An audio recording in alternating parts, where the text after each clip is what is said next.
So what are thinking distortions, and why is that important when you are on a chronic pain and chronic illness journey to living well, standing tall, and being chronically unstoppable?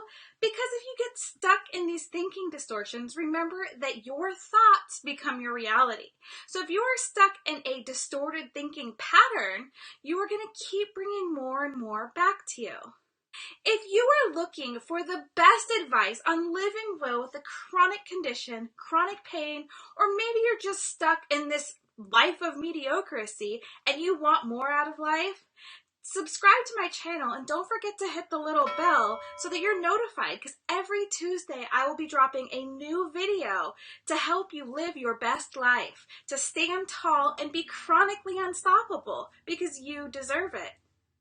So what are thinking distortions? They're automatic thoughts. They're quick. They're automatic patterns that you have of thinking about yourself, others, or life in general. It's just about these distortions we put on our life, such as things like being too negative, too judgmental. They're normally over-exaggerated. They're inflexible. They're super rigid, and they're usually very convincing.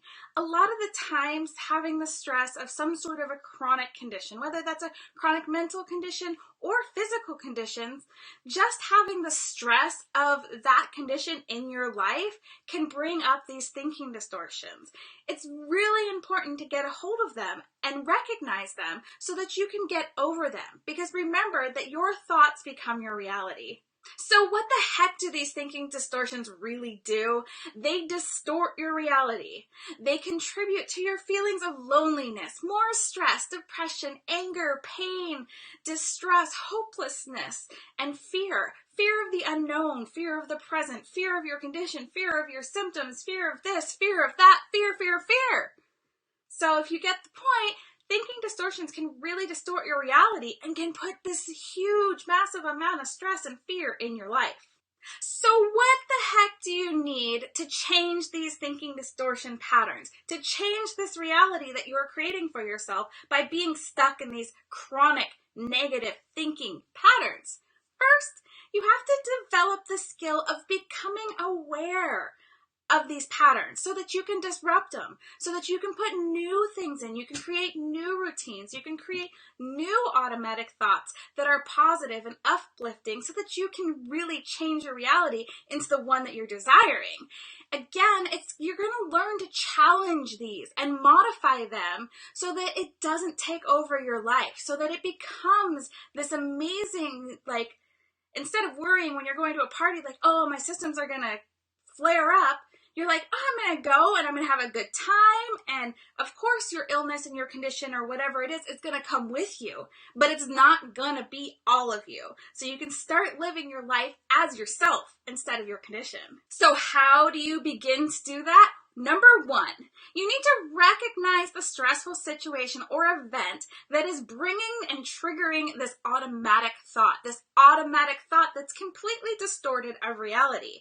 Once you start recognizing, you can gain control. Two, once you know how to recognize it, you can identify that specific kind of thinking distortions. Yes, there are tons of different ways you can distort your thoughts into something negative and can bring that to your reality. So over the next couple of Tuesdays, I'll be dropping videos about different thinking distortions so that you can really get a pattern on it. In the next video, next week, stay tuned. If you haven't subscribed, subscribe and hit the little bell. I'll also be dropping a worksheet for you, or a PDF, or whatever you want to call it, of all the different thinking distortion patterns so that you can start recognizing them and really quick to switch that automatic negative thought to an automatic positive thought. Let's create some new patterns.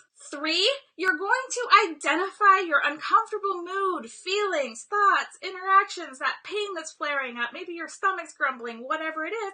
You're going to identify it by checking in with your body as soon as those thought patterns come up and say, does this feel like reality? Why is this causing whatever it is to show up in my body? Why has it changed my mood? Is there something I can do to change it back? Four, you're going to challenge those thoughts, and I mean challenge them. Get ready to rumble. because they are automatic thoughts. You have created the habit of going to this negative thought pattern, and we're going to start challenging those. Does it feel real? Nope. Is it real? Nope. Why do I feel this way? Well, that may have happened in the past, but that doesn't mean it's going to happen again. So number 4 is you are going to challenge the way that you are thinking. Because again, you've created an automatic thought pattern that's part of a routine, and it's a habit. And habits can be changed. Number 5, you are going to choose an alternate response. Dun, dun, dun, dun. What do I mean by an alternate response? Meaning, okay, let's go back to that you're going to a party situation and you have a chronic condition. This is very stressful for many reasons. One, you might not have enough energy. Your flare-up something might happen. You may embarrass yourself because you have brain fog and all of a sudden you have no words in your mouth that can actually come out like a coherent adult. I have been there. And it gets scary. And all of a sudden, these responses to the situation or going to an event cause a bigger flare-up, start distorting the picture. You start thinking, oh, this is going to happen before I get there. And you don't actually give yourself a chance to enjoy it because you are so living in that fear moment that you can't do anything.